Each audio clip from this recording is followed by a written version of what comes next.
कि 52% ओबीसी हैं, पिछड़ा समाज है। जो भारत का मूल निवासी शासक वर्ग था वो था।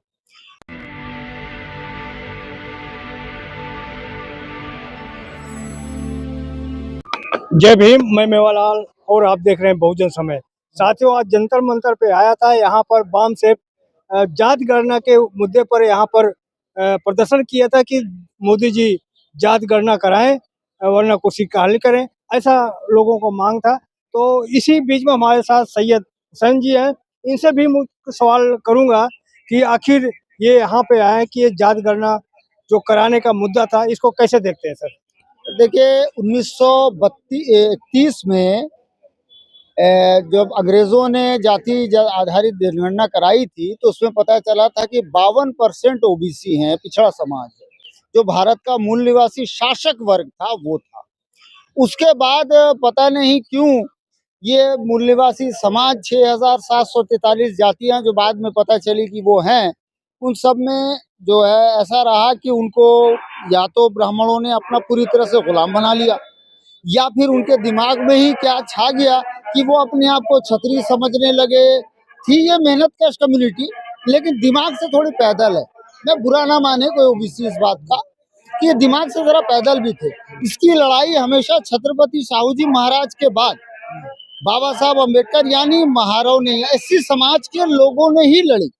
बाबा साहेब की बदौलत केलकर कमेटी आई और उसके बाद मान्यवर काशीराम देखे, मान्यवर काशीराम जब आए उसके बाद ही ये आया। बहरहाल जो भी था, 2011 सेंसस हुआ यानी जनगणना हुई, उसमें यह मालूम हुआ कि कराई गई है, लेकिन कांग्रेस चूंकि जो है उसके अंदर न्यायिक चरित्र नहीं है ब्राह्मणों के अंदर, इस वजह से सत्ता में बैठकर कांग्रेस जो है बीजेपी वही है करके किया। फिर 21 की भी जनगणना हुई, अभी 24 हो गया, अभी तक उसका कोई डाटा आंकड़ा सामने नहीं आ पा रहा। एक सवाल है सर। हाँ। जैसे कहते हैं कि जात गणना से जातिवाद फैलेगा, ऑलरेडी एससी का तो जात गणना होता ही ना। जाति तो भारत तो जाति प्रधान देश है। जब भारत कोई किसी प्रधान और ये प्रधान नहीं है, जाति प्रधान देश है। और इसका जो है तब तक संविधान को दिखा रहे थे, लाल संविधान दिखा रहे थे, लेकिन जैसे ही वो जीत गए, जीतने के बाद जाके शिव जी की फोटो दिखा रहे हैं, नानक की फोटो दिखा रहे हैं। क्या मतलब है भाई? तुम ये सब दिखाने के लिए पार्लियामेंट में गए हो या मुद्दा उठाने के लिए गए हो? नीट का मुद्दा उठाने के लिए गए हो, जो 24 लाख बच्चे बर्बाद हुए। वो तो मोदी काउंटर कर रहे थे। अरे मोदी को काउंटर कर रहे थे, मैंने वही कहा ना, वो एक ही थाली के चट्टे बटे हैं, पक्ष विपक्ष दोनों ही। अफसोस की बात तो यही है, ईवीएम की चोरी से दोनों के दोनों सेटिंग करके सत्ता चला रहे, चाहे अखिलेश हो, चाहे राहुल हो, चाहे मोदी जी हो, आरएसएस हो, बीजेपी हो, जो भी हो, ब्राह्मणों की सत्ता चल रही है। केजरीवाल भी तो जेल से छूटे तो कह रहे हैं कि हम जेल से छूटे हैं तो हनुमान जी और राम भगवान की कृपा से छूटे हैं और संविधान और कोर्ट से नहीं जीते, नहीं निकले हैं। अच्छा कोई बात नहीं, उनकी मर्जी है, अगर बोल दिए हैं तो अब चुनाव आएगा तो जनता उनको दिखाएगी। वो वाल्मीकि जो उनके साथ हैं, वो जो SC ST के दूसरे जो हमारे उनके साथ हैं, वो देख लें, जान लें, समझ लें कि ये कितना घटिया आदमी है।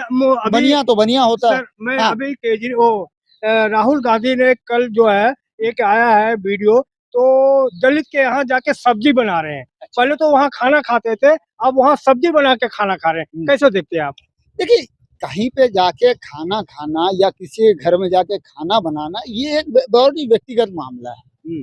एक व्यक्तिगत मामला है। व्यक्तिगत मामले में हम उस पर अधिक टिप्पणी इसलिए नहीं कर सकते। रोटी बेटी, एक देखिए बहुजन समाज में एक बहुत बड़ी समस्या है, रोटी बेटी का संबंध होना चाहिए।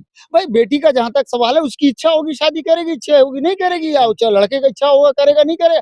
खाना मेरी इच्छा है, मैं क्या खाऊंगा, कैसे खाऊंगा।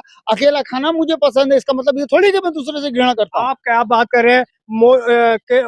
राहुल एक मिनट सवाल लीजिए। राहुल जी एक मोची के यहाँ जाते हैं तो कितना उसका नाम हो जाता है, और वहाँ खाना खा लिया तो नाम हो रहा है। ये तो खुली मतलब घटिया राजनीति, मैं इसको घटिया राजनीति कहता हूँ। ये घटिया राजनीति है जो विपक्ष कर रहा है।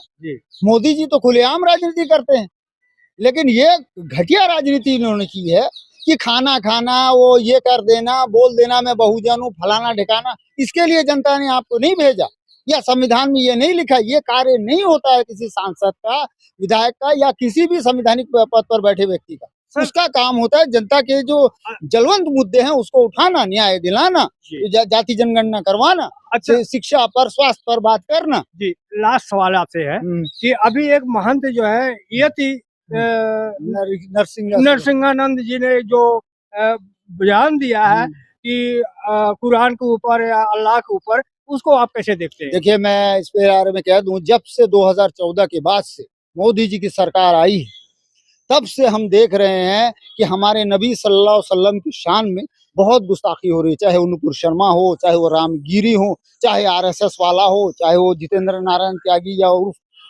ये इसके जरिए मैंने क्या नाम है, वसीम रिजवी के जरिए से जिस तरह कुरान पर हमला करने की कोशिश की गई, कुरान की समीक्षा करने की कोशिश की गई, तो ये मैं देख रहा हूँ बीजेपी, भारतीय जनता पार्टी जो है, ये गुस्ताखे रसूल पार्टी है। कांग्रेस गुस्ताखे रसूल पार्टी नहीं है। योगी कांग्रेस के शासनकाल में नहीं हुआ है। योगी जी ने तो एक्शन ले लिया है ना, क्या वो एक्शन ले लिया कि अगर कोई ऐसा बयान देगा तो उसके साथ भी कार्रवाई होगी। अरे क्या कार्रवाई होगी, जब मोदी जी बुलडोजर तो एक दीक्षित महाबेटी को जला देते हैं, घर में घुसा के दीक्षित महाबेटी को कानपुर में योगी जी ने जला दिया, मनीषा वाल्मीकि को डीजल डाल के उनकी पुलिस ने जला दिया। क्या एक्शन लिए योगी जी? और तो और ये जो अजय मिश्रा टेनी का बेटा, ये जो अजय मिश्रा टेनी का बेटा, जो इसका क्या नाम, आशीष मिश्रा मोनू, किसानों पर पुलिस के सामने गाड़ी चढ़ा दिया, उस पर क्या एक्शन लिया उन्होंने? जी। तो मैं यही कहना चाहता हूँ कि बीजेपी गुस्ताखे रसूल पार्टी है, गुस्ताखे दलित पार्टी है, गुस्ताखे बाबा साहब पार्टी है, सबकी पार्टी है ये। इसको हटाओ, ईवीएम हटाओ, देश बचाओ। ये ईवीएम की धांधली से बनी हुई पार्टी है। मैं बस इतना कहना चाहता हूँ। धन्यवाद। तो आप देख रहे थे ये बात, चीज कैसा लगा आप कमेंट बॉक्स में जरूर लिखे कि आप लोग कहाँ से देख रहे हैं, आप कमेंट बॉक्स में। धन्यवाद। जय भीम, जय भारत। अगर आपको लगता है कि हमारा काम बहुजन समाज के लिए महत्वपूर्ण है, तो आप हमें आर्थिक सहयोग के लिए सीन दिखाए गए QR कोड स्कैन और फोन पे और गूगल पे और UPI और बैंक अकाउंट में कर सकते हैं। फोन पे, गूगल पे 9250529129, UPI 9250529129 bank account state bank of India AC 104299462008, IFSC code SBIN 00066563। आपका छोटा से छोटा सहयोग समाज और हमें और मजबूत करेगा, जिससे हमें बहुजन पत्रकारिता में और निष्पक्ष बनाने में मजबूत करेगा। जय भीम, जय भारत।